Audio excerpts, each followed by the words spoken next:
Hello Virgos, welcome to your weekly reading for the period of March 29th to April 4th. Keep in mind this is a general reading. If it resonates, consider it a personal reading. Just send me an email or a DM and we can set that up. Let's get to your reading. Holy Spirit Angels, Divine Guides of the Universe, can you please provide your truth, your wisdom, your clarity, and your insight for Virgos for the period of March 29th to April 4th? What do you see? What do they need to know to reach your higher ground, become closer to the universe and closer to divine through your messages? Any messages you have for Virgo for this period of time will be greatly appreciated, and we thank you. What do you see? What do they need to know? Lord, don't let me sneeze. I'm sorry. I was moving stuff around in my garage today, and it kicked up a lot of dust. General energies for Virgo, please, for the week of March 29th. We have the Six of Pentacles in the upright. Make sure you click on the Vimeo link below for your weekly extra based on the Strength card as it pertains to love. In there, we'll talk about how can you strengthen a relationship, how can you manage your insecurities, and how can you project confidence in general when it comes to love. Eight of Wands in the upright is in your challenge position.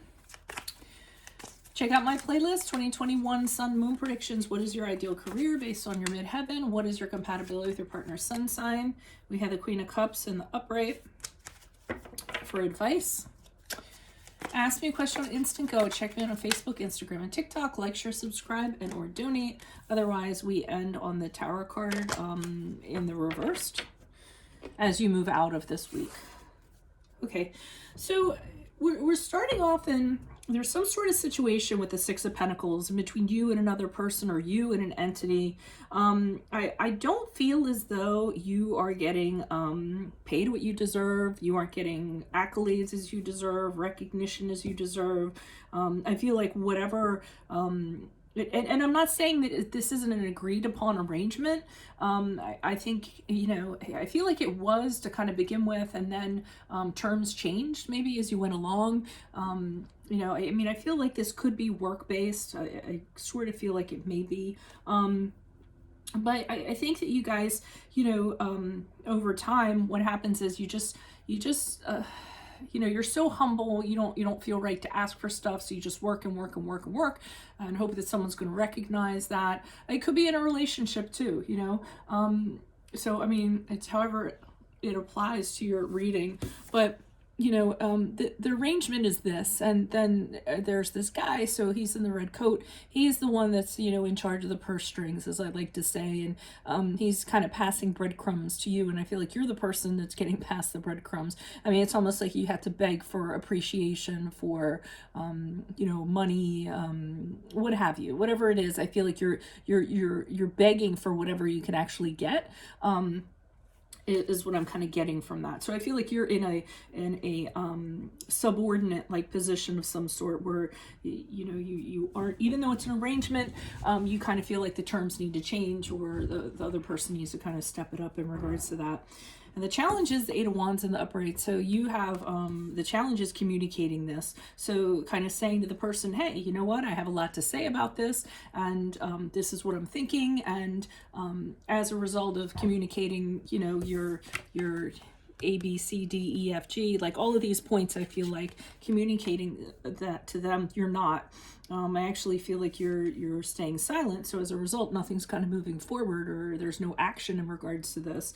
You know, the squeaky wheel is the one that gets the oil. So I feel like your hesitancy to not kind of speak up about this is what's going to be problematic for you. Now, the advice here is the Queen of Cups in the upright. And what the sense that I got when I pulled that over is to have a conversation with them, talk to them, but talk to them from a point of a caring, okay? You know, maybe a position of, you know, I understand that you go through a lot. I understand, like, on the day-to-day, you work very hard. You know, something like that, where you're empathetic or sympathetic to their kind of, their situation that they have. You know, kind of like be kinder than necessary, because everyone's fighting their own battles. I'm not saying necessarily have pity on this person, but just try to connect to them on an emotional level, you know, and have them, and in turn, they're going to connect to you on an emotional emotional level. And I think that way, you know, communication, you know, honest communication can kind of come as a result of that. So, you know, for example, instead of coming at this person and just being really critical and hammering them, being like, why haven't I gotten a raise, or why don't you treat me better around the house, or what have you, you know, come from a place of, I value this connection, I value working here, you know, this is how I feel, and I'm speaking from my heart, you know, that you know, I almost feel like you don't appreciate me, you know, because I work so hard, you know, have it come from a place of caring, rather than you know, being defensive or anything like that. Now, I see the Tower card here in reverse. As unpleasant as this is going to be, and I'm kind of getting that this interaction, you're dreading this interaction, or having to speak up or talk to this person or this entity, you know, have this confrontation, they're kind of saying that even though it's uncomfortable, it makes you uneasy, and, you know, there might even be something that kind of comes out of it that, I mean, as a result of it, that's very unpleasant, but as a result of it, what's going to happen is things are going to change. So you're really going to have to kind of rock the boat, or have this discussion if you want things to change, you know, for the better for you. And you're going to realize that after the fact, that everything had to play itself out the way that it did, no matter how unpleasant and uncomfortable it was. So why is the Six of Pentacles here in the upright for Virgos? Who's this person? What's this energy? Additional messages. And I think for some of you, you're begging for acknowledgement, begging to be validated. You know, it's like some of you feel like you're a ghost, like, hello, it's, you know, is it a ghost that did all this work? Why is the Six of Pentacles here in the upright for Virgos? Yeah, you want stability, you want more pay, you want financial security, you want security in general. You want the stability of, hey, you know what, you really matter to me, you're my rock, I can really count on you. I mean, it can even be verbal in some way, you know. Maybe you want a commitment of some sort, you know, because you have worked really hard, like in the relationship, let's say, you know, you've worked really hard, you want to be acknowledged for that, and you want some sort of commitment, like a ring or moving in together, or something that's going to, you know, acknowledge that you have done hard work, or in a work scenario or what have you, you do get that bonus, or you do, you know, get those benefits that you've kind of wanted, or financial security. So that's what I kind of feel like you're feeling deserving of, and you feel like you should actually get. Why is Eight of Wands here in the upright for Virgos in the challenge position? Who's this person? What's this energy? Additional messages for the Eight of Wands in the upright for Virgos.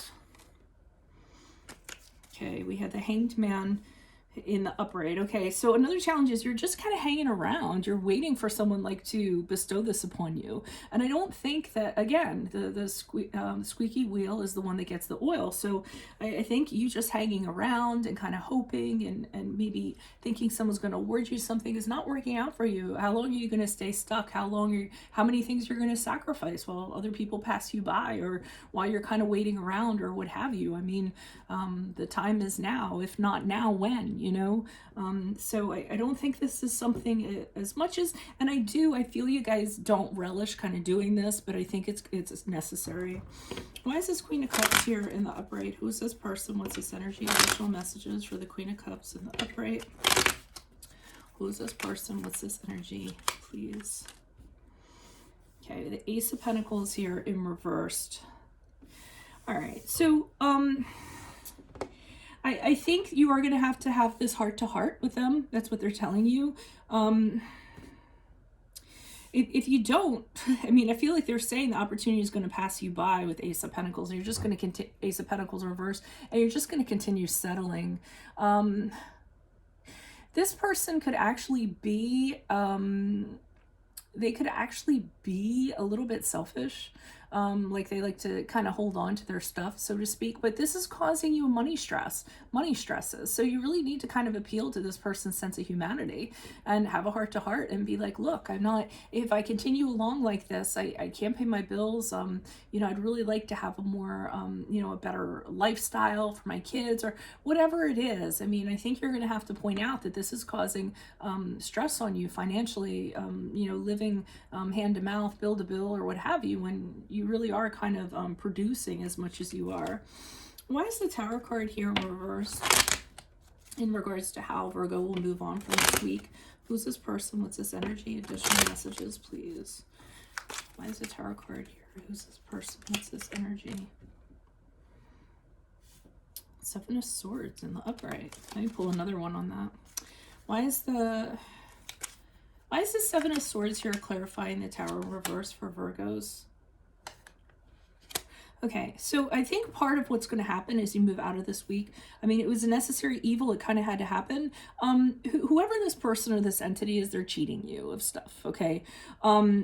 They're cutting corners. You're saving them money in other areas, or they're, you know, if it's a relationship, let's say, you know, you're home, you're taking care of the house and stuff, so that they can go work, or so they can go out with the guys or what have you. So they're doing something that is benefiting them with the Seven of Swords in the upright, and actually, you know, taking away from you, I kind of feel like. So it's a little bit underhanded. It's a little bit kind of, you know, shady in a way that they're doing this. And they're telling you, you need to be the Queen of Wands in this regard. And you need to step up to this person and say, hey, as you move forward after this week, you need to step up. Maybe this is the plan B, and after the heart to heart, and maybe this is the follow-up. But you kind of tell them, I'm aware of what you're doing and I'm not someone to be taken advantage of. This is how things are going to be moving forward. If you want to still have this connection with me, or you want me to work for you, you know, and don't, the Queen of Wands never does it in a crappy kind of way. She's very, you know, she's very, charming and graceful in a way. I often think of her as somebody, like, you know, telling someone to do something and they do it without even realizing that they're doing it. So there's a certain way of kind of handling it, again, kind of gently, you know, having a gentle resolution of some sort is what I feel like. But I mean, they're, and I don't think like with the Seven of Swords, they're doing something like totally horrific, you know, I don't think they're stealing from you or anything like that, but they're just taking advantage of a good situation as you move out of this week, and they just need to be put in check, basically. So that is what I have for you all. If it resonates, consider a personal reading. Just send me an email or a DM. We can certainly set that up. Make sure you click on the Vimeo link below for your weekly extra based on the strength card as it pertains to love. In there, we're going to talk about how you can strengthen your relationship, how you can manage your insecurities, and how you can project confidence in love just in general. In my playlist, 2021 Sun and Moon Predictions, what is your ideal career based on your midheaven? What is your compatibility with your partner's sun sign? Ask me a question on Instant Go. Check me out on Facebook, Instagram, and TikTok. Like, share, subscribe, or donate. Otherwise, I'll see you in the Vimeo. Adios from Veronica Garnett. Bye.